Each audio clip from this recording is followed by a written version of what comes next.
WVTC Radio Detroit. You can find us on Facebook, YouTube, X, and our website, www.wvtcdetroit.com, or download our WVTC app from the Play Store for Android users and the App Store for iPhone users.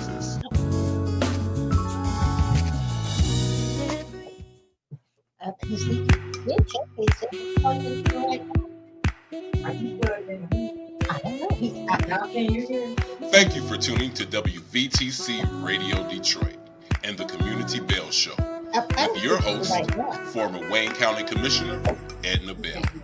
Stay tuned for insightful information Detroiters will find valuable. Text a friend and tell them to watch with you for news you can use. And now, your host, Edna Bell.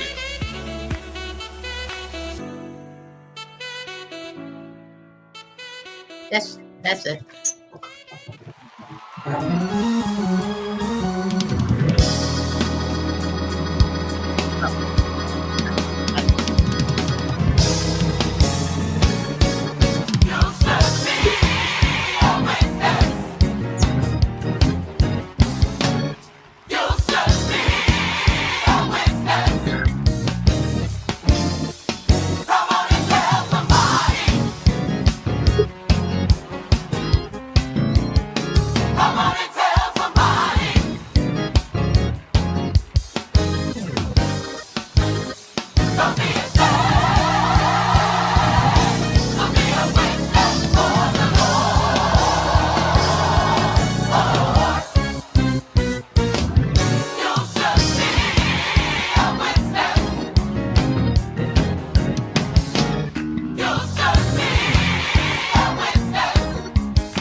Hello, hello, hello. It's Monday at 4 o'clock, so it must be the Community Bell Show.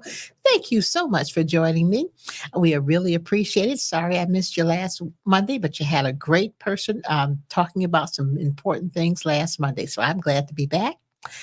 Always glad to have you on the Community Bell Show. So it's Monday at 4 o'clock, and you know what time that is. The Stellar Award-winning WVTC Radio Detroit. We are so proud to have you with us this afternoon. First thing I'd like to do is to send our condolences and our heartfelt wishes to the Hartford Avenue Baptist Church and the family of the Reverend Charles Gilchrist Adams. We all know Charles Adams around not only in Detroit, not only in Michigan, but around the world. around the world. He will certainly be missed, but he leaves a legacy, bar none, one of the best in the world. So to that family and to the Hartford Avenue Baptist Church, we say thank you for sharing him with all the rest of us. And blessings to all of you, and our condolences are certainly with you. We certainly, we know how it is to lose someone very, very special. We all lost him, but I know you lost him because he was yours. So to the Hartford Avenue Baptist Church, our condolences from WVTC Radio Detroit. Secondly, I'd like to say congratulations to the Empowerment Church. This past Saturday, I attended an absolutely wonderful performance that was written and directed by Jackie Vaughn Whitaker, who is a member of that church. She did a wonderful job. A performance called Angels in the Wings. I attended last year, and I also attended this year. Last year, there was only one performance in the evening. This year, there was a performance at noon, and there was a performance in the evening. Wonderful, wonderful performance. Members of that church are part of the performance. You'll have to put it on your schedule next year to see Angels in the Wings. Some of the folks you will enjoy seeing, Randy Scott, who is an award-winning trumpet player and other instruments, but he's a fine young man from this area. Graduated from Michigan State University. When I was a member of the board of directors for Don Bosco Hall, Randy was always featured in our musical performances during the holiday season when we celebrated Don Bosco. He was a part of the play. He did a great rendition. Just a great singers. You would have loved it. But the best part, not the best part, but one of the great parts was the ending of the play when a 4-person quartet sang the Temptations version of Silent Night. It was just a great performance. I loved it. The angels had lights on their wings, and I mean, it was really good. So next year, put that on your calendar. Congratulations, Jackie Vaughn, on a great production. Now, what's going on in our city? We have all sorts of things going on in our city. One of the things I'll talk about also is tomorrow evening. I've been asked to come and speak at the end of the year banquet for the Cass Tech girls golf team, who for the first time in Detroit public school history was in the state champions at state finals. And so they will have their dinner. Absolutely. Yay for the Cass Tech girls. And so they'll have their end of the season dinner tomorrow evening at 4:00 at the school. And I've been asked to be the speaker for that event. I'm just honored to be able to do that. Wonderful, wonderful, wonderful group of young ladies. And I say young ladies because they are all academically excellent, along with being fine young ladies. Congratulations to their parents and their coaches and all of those supporters they have around them. And so next year, as you are thinking about donating something, think about the Cass Tech girls golf team. They'll make you proud, as they already have for many of us in this city and the state, because it's the first time they've ever, any Detroit public school golf team has ever gone to the state finals. So congratulations to them. I look forward to speaking to them tomorrow evening. That's going to be a wonderful, wonderful celebration. Now, there are so many things going on. It's kind of almost hard to decide which one you're going to talk about, but we've got lots and lots to talk about. I think one of the things I'd like to talk about now is, what do we do with our young people? And I know I talk about this a lot, but I think what we do with our young people is talk to their parents, because many of these young people are only as good as their parents allow them to be.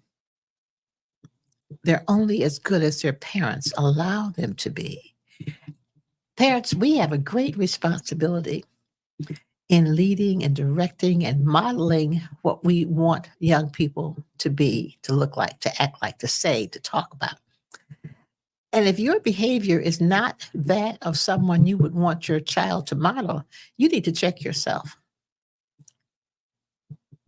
And I'll say that again. If your behavior is not something that you would want your young person to model, you need to check yourself. because so often young people do what they see around them. It isn't so much what you say, it's but what you do. They're watching you, they're listening to you. And so, our job, your job as parents, is to model the behavior that you want them to show. And that doesn't mean I said do it because I said so. Now, in my day, that did mean do it because I said so. I'm just saying, if mother said do it, didn't matter what else was going on. You did it because she said do it, and you didn't question that.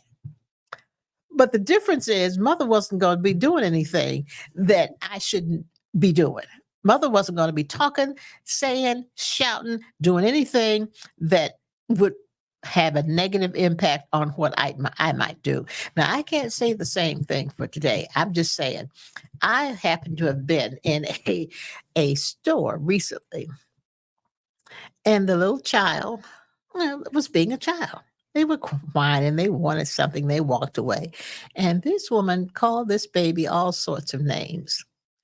And I thought, wait a minute. All that required was, Johnny, come over here and don't move anymore.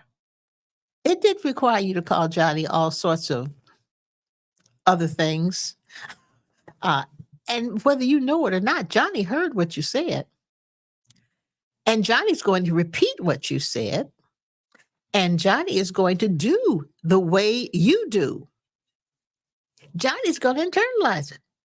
And before you know it, Johnny's going to be saying and doing and acting the same way you are. And you're going to be looking at Johnny talking about, why is this boy acting like this? Well, you might want to remember the times you were in that grocery store or wherever you were, and you were saying to Johnny all sorts of things that children shouldn't even hear. So parents, check yourselves. Check yourselves. Make sure that you are doing what you should be doing to model the behavior that you want Johnny and Mary and Sue to model. When we come back from our break, we're going to talk some more about what those behaviors might be and how we can help model those behaviors, because it isn't just mom and daddy. All of us have a responsibility to model those behaviors. Talk to you in a minute when we come back from this break.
just for me. Yes, he did.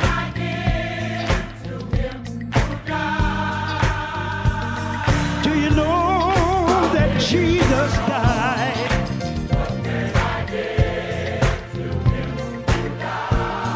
He sacrificed his life way back on Calvary.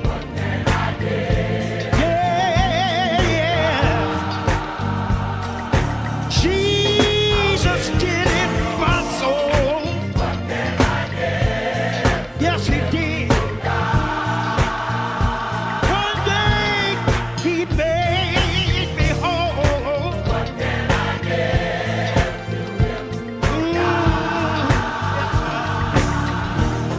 Hallelujah. So glad.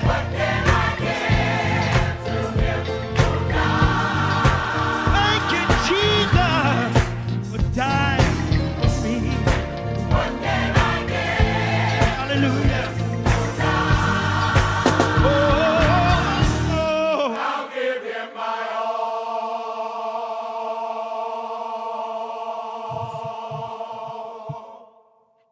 Hello, hello, hello. We're back. We are back.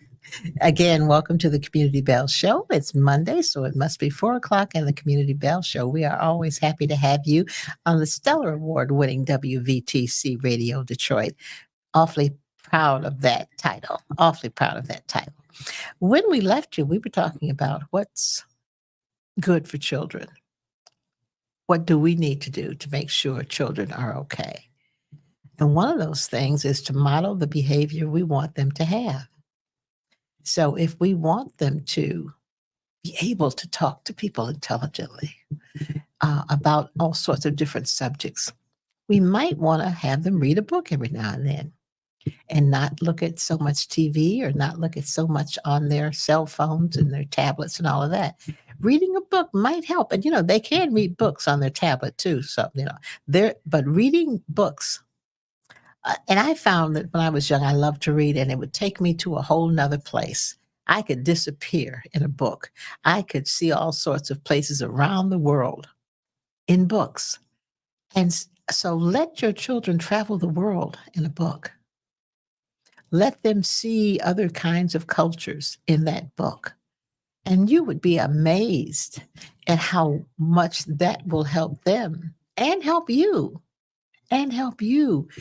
begin to talk about worldwide things, worldwide people, and all the things that go on in the world that we might not normally talk about. For those of you who don't know, we talk about Haiti, Dominican Republic, Africa, India, Australia, Brazil, Argentina, places that we don't normally go that you might want to consider going. If you've never been to Africa, have them read books about Africa and ancestry.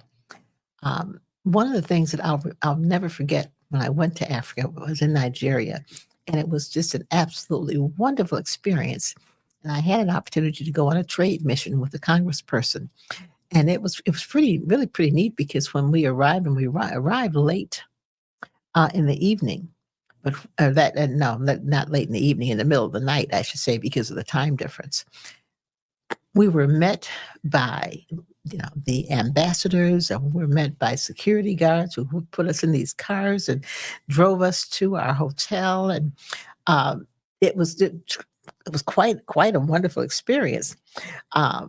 The next day or 2 days after that, we were met by the president of the country and went to the presidential palace, and we're sitting around at the big table where they greet all the ambassadors. I said, "Oh my goodness, where am I?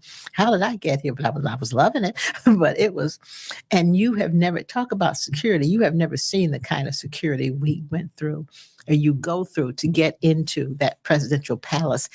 Not into the palace, to just get into the grounds first. And once you get into the grounds, then you've got a whole nother, probably a mile to get before you get to the presidential palace. But it was incredible, quite incredible. We had a chance to meet the ambassador and go to the ambassador's residence in Nigeria. we met business people. The hotel we stayed at was filled with business people from around the region, not just in Nigeria, but from around the region, the Congo, and different other African nations. It was probably one of the most impressive events I think I've ever attended. And it was, I say it was because of my mother and father, because neither of them had a formal education past the 8th grade. And dear old dad was smart as a whip, went to the 3rd grade, but you couldn't tell him anything. But Pops was all right. But mother was very, very smart too, but neither of them, she didn't go, she went to the 8th grade. Her aunt wanted to take her to St. Louis for her to go to high school, and her father would not allow that, because he had younger siblings and she was the older of the second set of children. So she had to take care of the younger siblings. And so she stayed home and did that. But I say that because they still had a wonderful quest for education and knowledge. They ensured that my brother and I made the best grades, did all the things we needed to do to succeed in life. And so I am because they were. I am because they were. And I just say that all the time. And it was not easy for them, but they made it not as hard for us. And I won't say it was easy for us either, because we were poor. Of course, we didn't know we were poor until we got grown, almost. But, we were poor, but everybody else around us was in the same boat. So we all thought we were doing okay. Lo and behold, once we got into high school and college, we thought, everybody in the world didn't live like that, but that's okay, because we had good surroundings, good people around us, good people supporting us. And so we were just, we were very, very happy to be in that situation. But I wanted to talk about how you get from that to this. I am because they were. We are because our parents were, because they wanted to make sure we did better than they did. And, that's how, and we did. We did. And then we want to make sure that our children did better than we did. And our grandchildren, I've got this wonderful announcement as we talk about grandchildren. Grandson number 1 is a senior, graduates in June, and has been accepted at Florida A&M University. I'm just so excited for Grant James Johnson. He is accepted at Florida A&M University in the School of Business and Industry. And he is on the fast track, and he gets first priorities for dorms and all sorts of wonderful things. So I'm just real, real proud of Mr. Grant James Johnson. And, it's interesting. Children look at you like, okay, Nana, it's all right. They're trying to be all cool and everything, but I'm all excited. And he said, oh yes, Nana, I was accepted, and I'm going crazy. And he's just standing like, no big thing. And so, wow.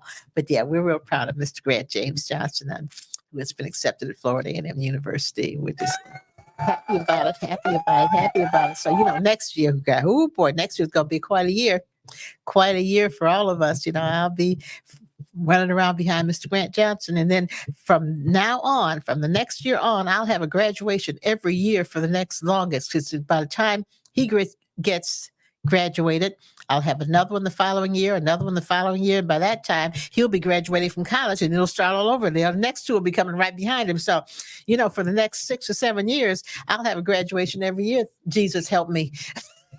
just Lord, get me through that. I'll just be a happy camper. But I'm real proud of them. They are doing very, very well. All is well. They are doing extremely well. My other grandson, Mr.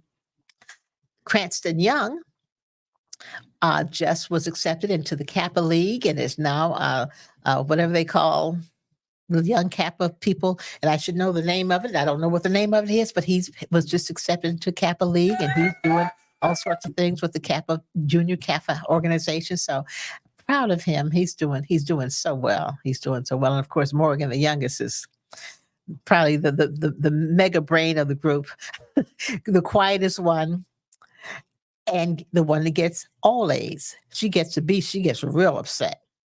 But she is doing very, very well. She is one of the Delta Gyms, and she is a ladies in engineering, girls in engineering, I guess they call it. And then she's in academic games. And So they're doing well. Thank you, God. We've been blessed by that. We've been certainly blessed by. So I'm excited about my three grandchildren. They are 14 months apart, 15, 16, and 17 years old. And so I'm absolutely thrilled. As are their parents. I'm sure their parents are thrilled too. But I'm grandma, so no, I'm not grandma. I'm Nana, and so Nana can be even more thrilled than grandma than their mothers and fathers. So it's a wonderful thing. Come back from this break, and we're going to talk some more about young people and how important it is that we model behavior for young people. Uh, critical, critical. Think about what you want them to do and say, and the way you want them to act. You got to act that way too, everybody. You have got to act that way too. Talk to you on the other side of the break.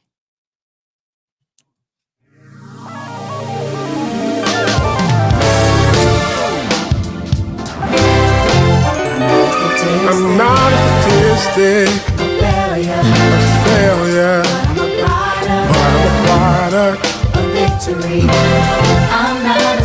I'm not a statistic, said I'm moving forward, not looking behind. I'm not built to break. I'm not built to break. I'm enduring with the mate of mine, leaping over mountains. I'm not built to break. Yes, it get rough at times, but I was built to win. And who would imagine I'll still be here today? I'm not built to break. I'm not built to break. I'm not built to break. I've been done with a mate of mine, leaping over mountains. I'm not built to break.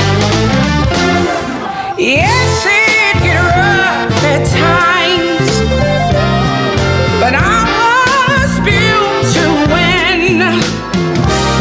And who would imagine I'll still be here today? I'm not built to break. Say I'm not built to break. I've got to endure, say pull through. Say I'm just like a tree planted by the rivers. I shall not be moved, no matter what comes, no matter what goes. I'm convinced with Jesus, I'm going all the way. Pull through, almost felt like giving up, almost threw out the towel. God is a keeper, He's a mind regulator, bills are due, no money in the bank, God will provide. Friends get fake, stabbing me all in my back. They laughed at me, thought I was gonna break, but I got something to tell you. I'm not built to break. I'm not built to break. Oh no. When I'm wrong, I will lose my mind. God kept me right on time. He pulled me out. He brought me through. And I wanna say, thank you, Lord. Pull through this. Pull through this.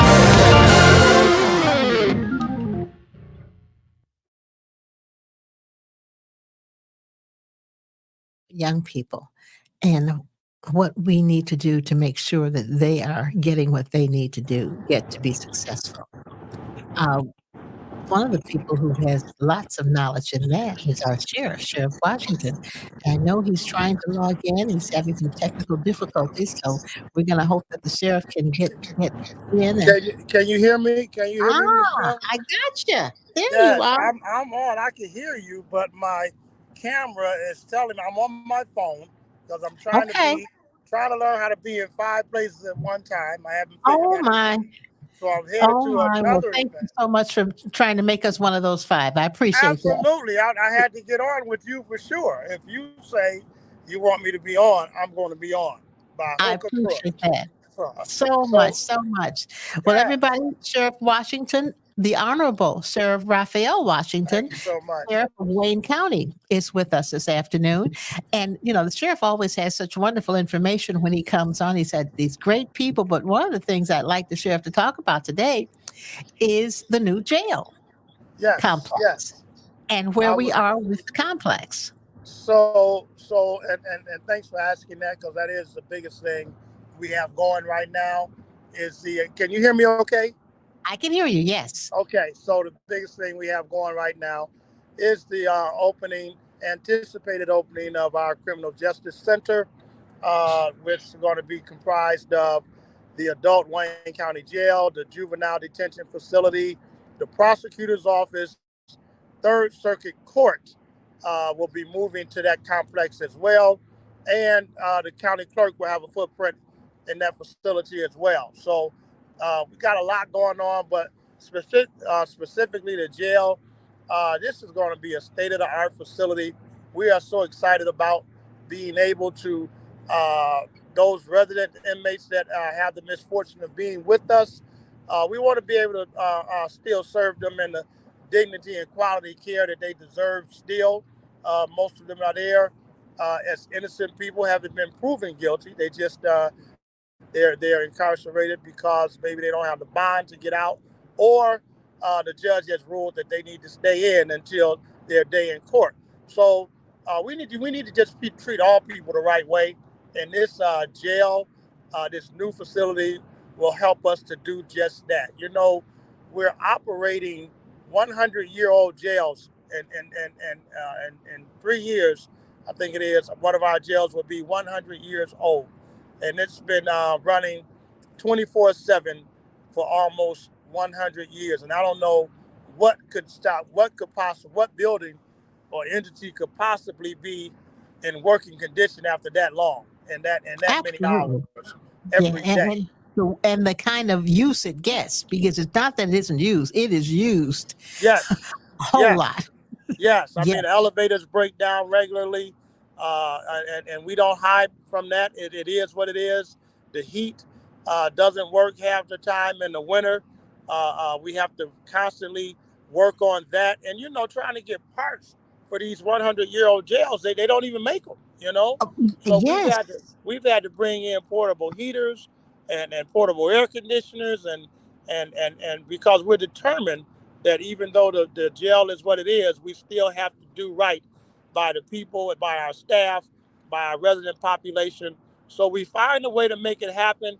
But I am telling you, we are so excited to be moving somewhere. If we have to be in the jail business, and we do, that it's going to be a state-of-the-art facility.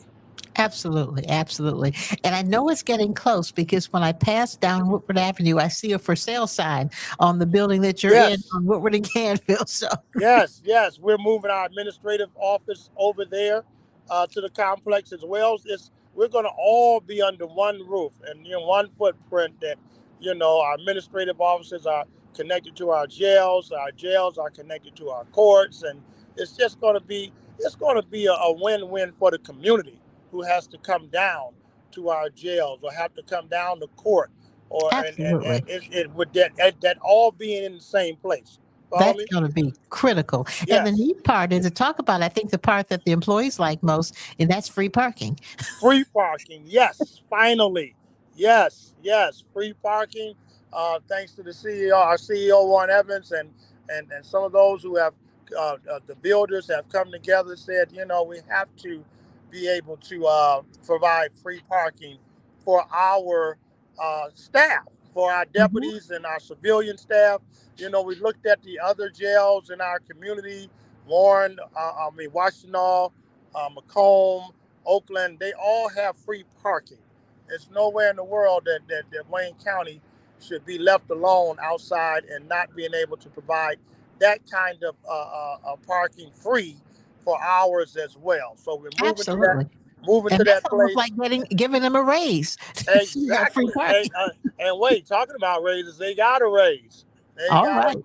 a huge raise, probably the biggest raise in the history of the Wayne County Sheriff's Office, coming into our facility.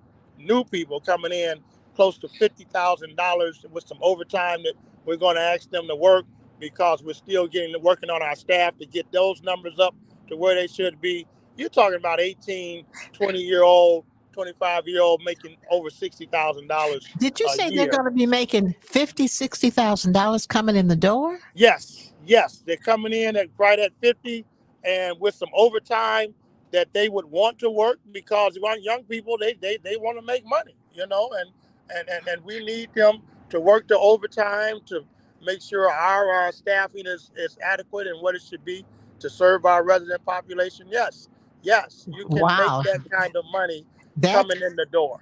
Yes. that's really very, very special, because I know we still need more employees, more sheriffs, and I know you're out there still trying to recruit. Talk about the recruiting and how many we really need and in what areas. So we're 200 plus short, and it's because people want to retire, and the retention piece is a heavy piece to get those that are ready to retire to stay and work a little longer. But our numbers are good at recruiting. We have record numbers, and I know that the increase in pay helped us get there, and just getting young people involved again and wanting to be involved in law enforcement.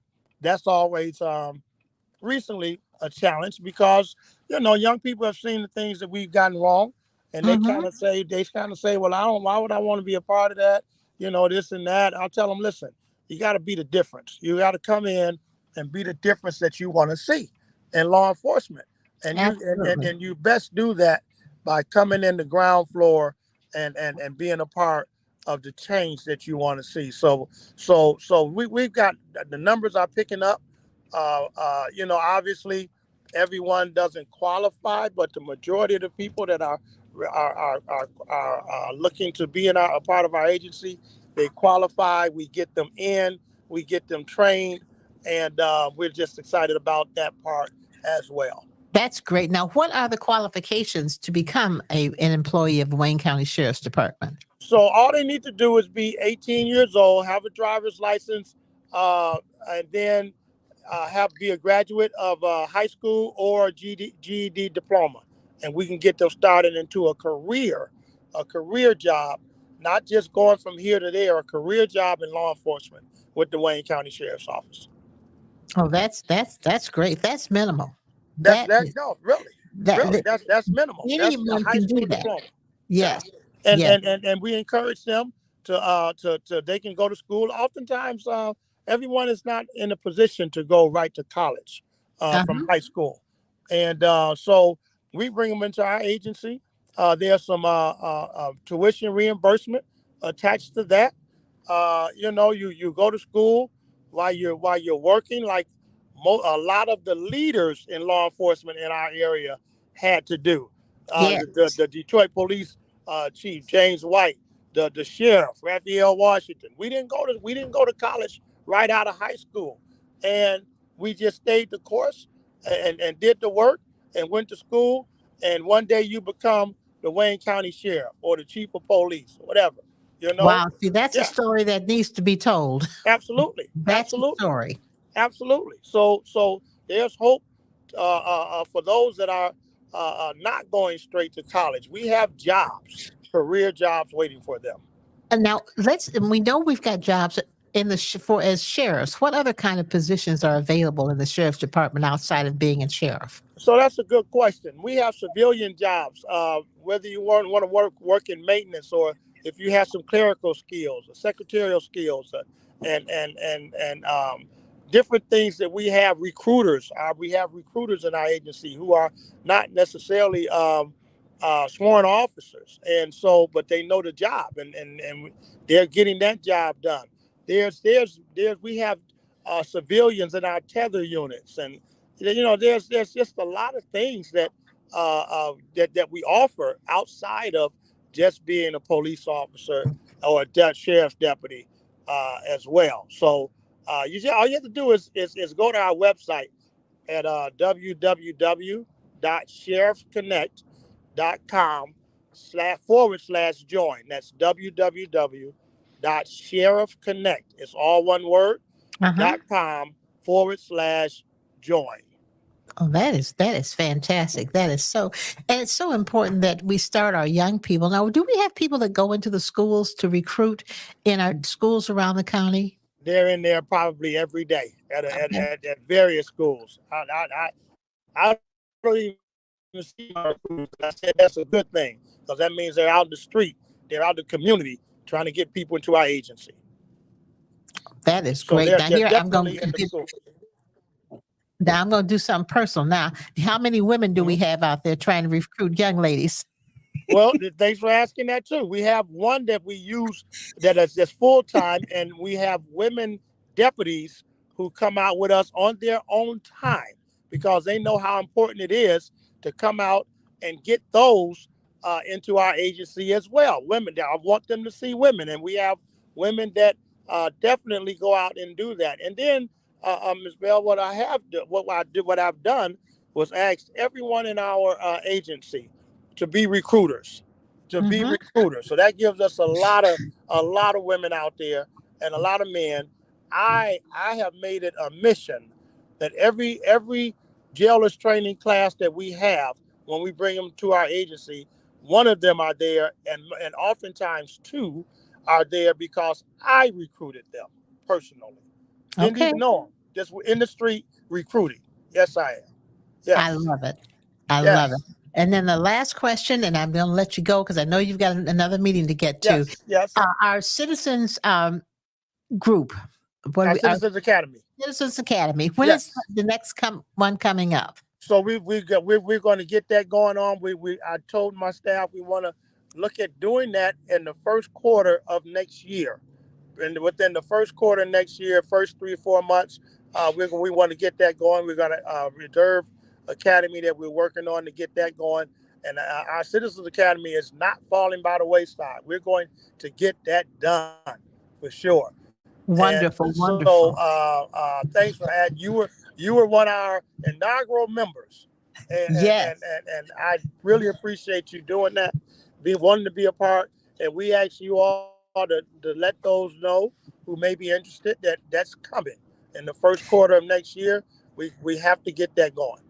That would be great. I mean, I think that was just one of the best experiences I've had as relates to community involvement and community training with our officers.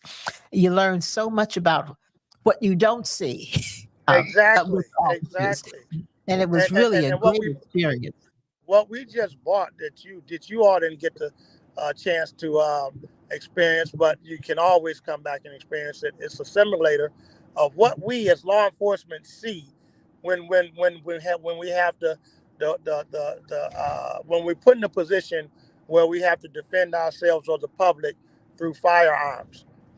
You get to see the split-second decisions that police have to make as citizens, and you start to realize, you know what, this is not easy at times, and we never want to be in a position where we have to use those kind of critical force, but and unfortunately we do sometimes, and we want the citizens to know how quick it happens and how quickly you have to think about what it is that you need to do to save someone else's life, or possibly even your own. And your own, absolutely. And possibly even your own. So yes. So we just want to educate the community, let them know that law enforcement is out here to protect and serve, and the decisions that we have to make occasionally are split-second decisions that we want the public to understand. That is so important. And congratulations to one of our members of our First Citizens Academy, who is now a member of the Detroit Police Absolutely, Board. Miss Tatum. Yes. Yes. She is.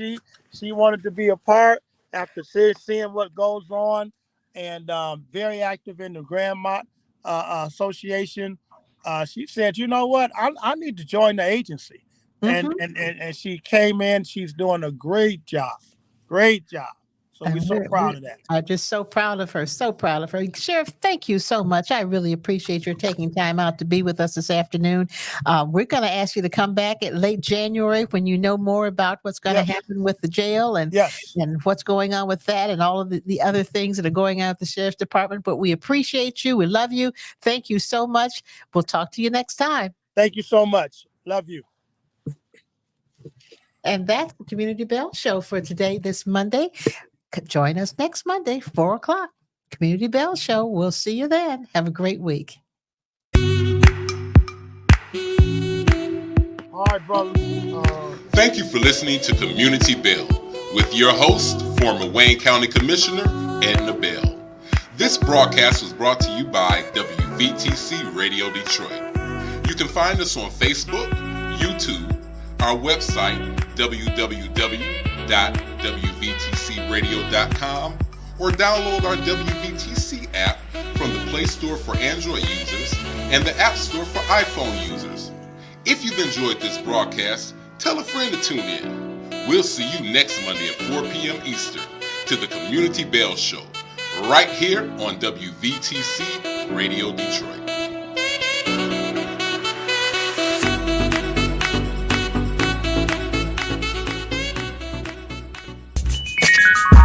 You're listening to WVTC Gospel Radio Detroit, and we're flowing in the Spirit.